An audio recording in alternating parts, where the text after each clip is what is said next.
Os Amores de Pandora é um filme de 1951, dirigido por Albert Lewin e estrelado por James Mason, Ava Gardner, Nigel Patrick e Sheila Sim. Pandora Reynolds é uma mulher que nunca se apaixonou, mas os homens matam e morrem por ela. Quando ela conhece o belo e misterioso capitão de navio, Hendrik van der Zee, ele a leva a cometer o ato de amor supremo. Olá pessoas, sejam todos muitíssimo bem-vindos. Eu sou o Aleph e hoje é dia da gente falar sobre o filme de número 243. A gente tem mais um filme do James Mason, mais um filme da Ava Gardner. Dele já teve vários, né? Mas dela eu acho que esse é o segundo. A sinopse, de um jeito meio poético, talvez, fala basicamente o que acontece no filme, porque realmente ela é essa mulher por quem os homens são todos muito encantados. O filme se passa numa praia meio paradisíaca ali na Espanha. Ele foi filmado num lugar chamado Tossa de Mar, na Costa Brava, na Catalunha. E o filme meio que fica nesse lugar sempre ali o tempo todo, e é pra ser um lugar muito bonito. É um lugar muito bonito, né? No filme, pelo menos. Na vida real, não conheço. Mas foi filmado nesse lugar, né? No filme o nome é diferente. Eu não lembro o nome agora do lugar no filme. Mas Tossa de Mar é onde ele foi filmado. E é basicamente um filme sobre gente rica tendo vidas fúteis.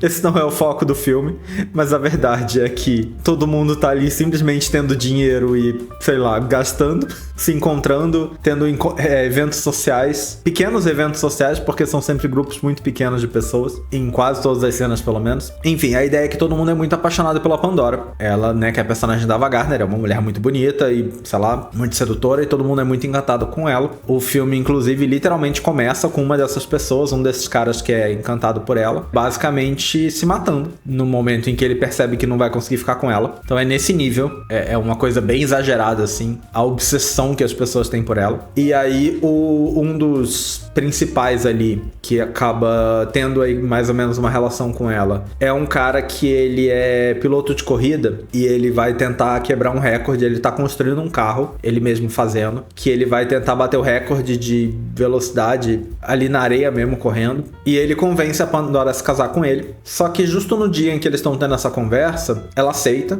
mas aí ela vê o navio e ela fica muito intrigada com esse navio que parou ali na costa. Ela não sabe quem é, o navio parece que tá parado lá, não parece que veio ninguém pra praia, né, pra cidade, só ficou ali parado esse navio, e ela começa a ficar intrigada com isso. E aí num determinado momento eles estão conversando ali na praia, eu não lembro se ele vira as costas, se ele vai buscar alguma coisa e tal, quando ele vai ver, a Pandora simplesmente tirou a roupa, pulou na água e foi nadando pelada até o navio pra descobrir que navio é esse. O que eu acho que é uma cena bem interessante, principalmente pra época. E aí ela chega completamente nua no navio, ela cata uma lona ali dessas que ficam em cima de coisas ali no navio pra se cobrir, não vê ninguém a princípio, ela vai procurando até que ela vê uma luz acesa, entra, e aí ela chega no lugar onde tá o Hendrik, que é ali o dono do navio e único tripulante, e ele tá pintando, ela está pelada, coberta por uma lona, e é meio que assim que eles se conhecem. É uma cena bem interessante, assim. E depois acabam vindo buscar ela e tal, e o cara fica intrigado por ela também. Assim, e aí quando ela chega, ele tá pintando, e quando ela olha a pintura, é uma pintura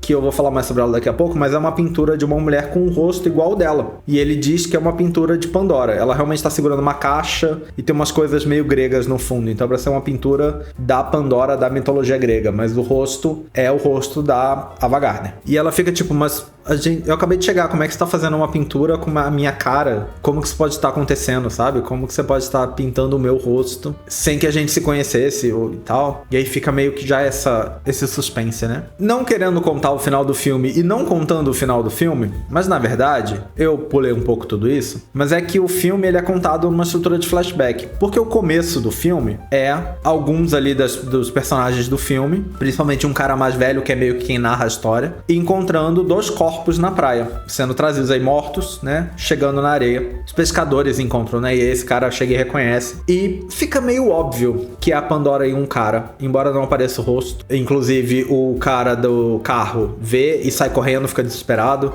e ele que ia casar com ela, né, então isso também já ajuda a reforçar a ideia de que era ela. Fica bem óbvio, sinceramente. Eu não acho que o filme tenta fazer um mistério sobre isso, não. Que é a Pandora e um cara, e meio que o único outro personagem masculino que tem pra ter no filme é esse cara, né, então não é um mistério que o filme começa com eles dois sendo encontrados mortos, né. não é um mistério. Eu não vou contar tudo sobre o filme, coisas que são reveladas mais tarde, mas eu acho que essa parte é bem clara desde o começo do filme, que a história vai terminar assim, porque, né, começa assim, essa é a primeira coisa. Depois a gente vai ter os flashbacks e tem toda essa história que eu tô contando. Mas enfim, eu acho que eu vou parar por aí. Ela fica muito intrigada com esse cara, porque esse cara é uma figura extremamente misteriosa, de um jeito aparentemente sobrenatural, assim, e ela vai tentando entender o que tá acontecendo. O roteiro do filme é baseado na lenda do holandês voador, que aí é o personagem que o Hendrik faz. É uma lenda que, apesar do nome ser muito famoso e muito referenciado, principalmente em história de pirata, qualquer coisa que envolve navio, a gente, e algum nível de fantasia, eu sinto que o holandês voador é um clássico, né? Porque eu acho que o holandês voador é talvez o navio fantasma clássico das lendas. Então, a gente sempre vê, mas eu não sabia detalhes da história. E sendo bem sincero, acho que ainda não sei o quanto o filme usa a lenda real. Acho que talvez bastante. A história de um cara que ele foi amaldiçoado pra ficar vagando por aí no navio sozinho, e nesse navio fantasma ele não morre, ele não consegue morrer, ele quer, mas ele não consegue morrer, e ele vai ficar vagando até ele encontrar uma mulher que esteja disposta a morrer por ele. Esse é a coisa. E ele tá ali há, sei lá, centenas de anos vagando por aí. Essa coisa. Então esse é o personagem do Hendrik, né? É baseado nesse cara, é pra ser essa a ideia. Aparentemente, em 1996, ergueram lá em Tossa de Mar, onde o filme foi filmado, uma estátua da Ava Gardner, caracterizada como ela tá no filme, olhando pra praia como ela olha no filme quando ela vê o navio, né? Então tem essa estátua lá hoje, uma estátua da Ava Gardner, em Tossa de Mar, na Espanha, por conta desse filme. Uma coisa muito interessante é que o artista surrealista Man Ray, que é aí uma das figuras mais famosas, eu diria, menos do que, sei lá, um Dali, um Buñuel, mas eu acho que logo depois ali do surrealismo, ele era muito amigo do diretor, do Albert Lewin. E parece que ele fez várias coisas pra filmagem, pro set, assim. Então vai desde coisas como, por exemplo, tem um tabuleiro de xadrez, umas peças, né, na verdade, de xadrez num tabuleiro, que tem umas cenas que aparecem, são realmente umas peças bem peculiares, assim, uns formatos estranhos, umas coisas bem geométricas, assim, e aparentemente essas peças de xadrez foram feitas pelo Man Ray, e várias pinturas que são vistas no filme foram feitas por ele também. Sendo sincero, eu não lembro de reparar em mais de uma pintura. A pintura que o Hendrik tá fazendo, né, com a da Pandora, parece que foi feita por ele, baseado num outro pintor chamado Giorgio de Chirico, que era italiano, se eu não me engano. Então é feito por um cara meio que no estilo de outro, né? Ele tenta meio que reproduzir um pouco o estilo do cara fazer essa pintura. Então realmente é uma pintura meio surrealista. Tem uma coisa de que ela fica revoltada com ele tá pintando a cara dela sem a permissão dela. Então ela pinta por cima assim, e aí meio que muda o quadro pra ser um quadro que não tem rosto, e aí fica mais surreal um pouco, eu diria.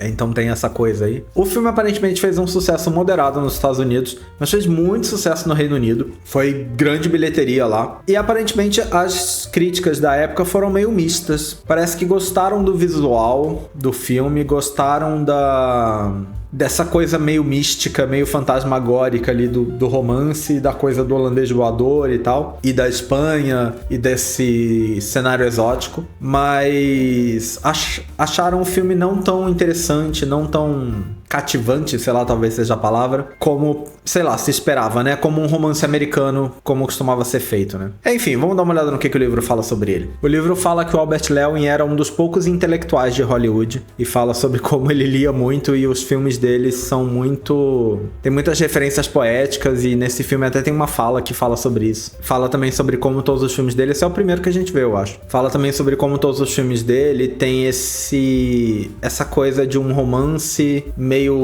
místico e com envolvendo uma maldição. Eu dei uma olhada aqui, esse é o primeiro filme que a gente vê dele. Eu não sei se vai ter outro na lista, eu acho que provavelmente não. Ele não dirigiu muitos, talvez ele tenha feito outras coisas em outros filmes. Como diretor, ele fez poucos. Fala também sobre como esse filme é uma ode à beleza da Ava Gardner, o que eu acho que faz sentido, porque a personagem dela nesse filme é exatamente a mulher por quem todos os homens estão apaixonados. E esse é muito o assunto do filme o tempo todo. Eu achei o filme... eu acho que ele pegou o conceito de uma história de romance, que a gente já viu vários por aí, e ele realmente deu um ar de lenda trágica, como muitas são, pra história. E eu achei isso interessante. Eu acho que ele pegou uma coisa... ele pega aí um romance dramático, o que eu acho que é um gênero relativamente comum. Eu acho que a gente não viu muitos aqui, né? Eu acho que, na verdade, é um gênero de filme muito comum até hoje, mas eu sinto que a gente não viu muitos aqui na lista, assim. Esses romances dramáticos, a gente já viu alguns, com certeza. Mas eu sinto que a maioria dos romances romances que a gente viu aqui puxam mais pra comédia.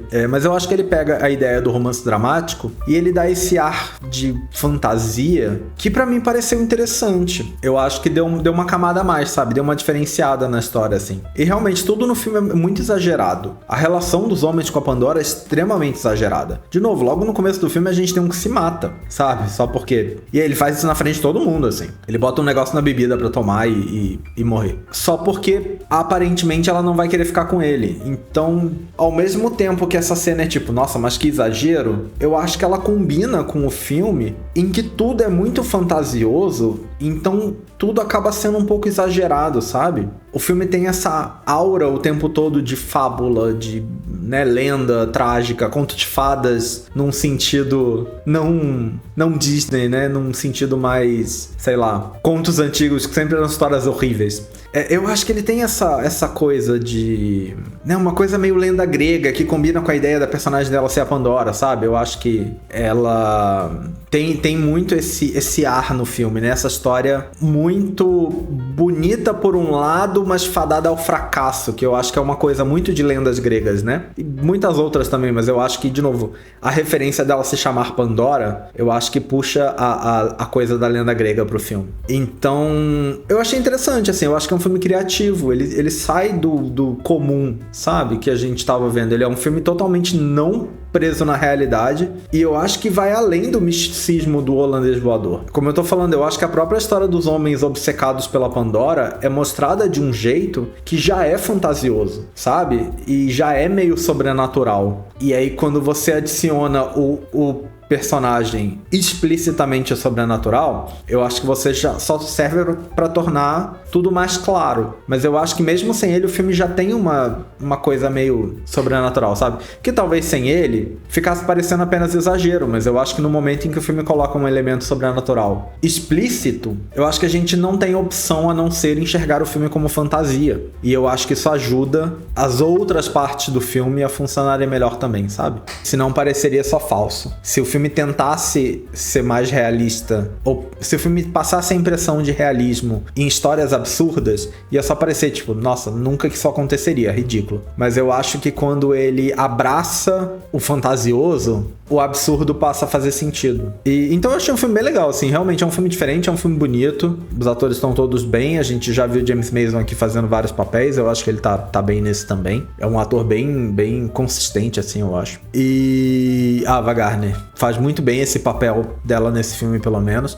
O outro filme, esse é o segundo filme que a gente vê com ela, né? O outro, sinceramente, o papel dela era relativamente semelhante, assim, também era um papel de uma mulher que tinha como função ter homens apaixonados por ela, que era nos Assassinos. Porque naquele, basicamente, ela era mulher de um cara, mas o outro se apaixonou por ela, e aí fica esse embate também. Então ela também exercia essa função, só que ela é muito menos protagonista naquele filme do que nesse aqui, né? Esse filme aqui tudo é sobre ela. Mas é isso, assim, eu achei bem transgressora a cena dela nadando pelada. Obviamente não mostra nada, né? É óbvio que não mostra absolutamente nada. Mas o simples fato, sabendo que a gente ainda tá numa época aí de censura de Hollywood, que, como eu tenho falado nos últimos vídeos aí, já tava dando uma leve suavizada. Bem leve. Mas me surpreende, assim, que deixaram acontecer, porque eu acho que alguns anos antes disso, vamos botar aí 5, 10 anos antes desse filme, eu acho que se tentassem fazer essa cena, a sugestão de que ela estaria nua já seria um problema. Porque foi em outros filmes, sabe? A simples sugestão. Não é uma questão de mostrar ou não mostrar. Então, eu achei bem transgressor essa parte. E inesperada, né? E eu acho que ajuda também no absurdo, né? Porque a ideia da pessoa, tipo, eu tô tão curioso daquele navio,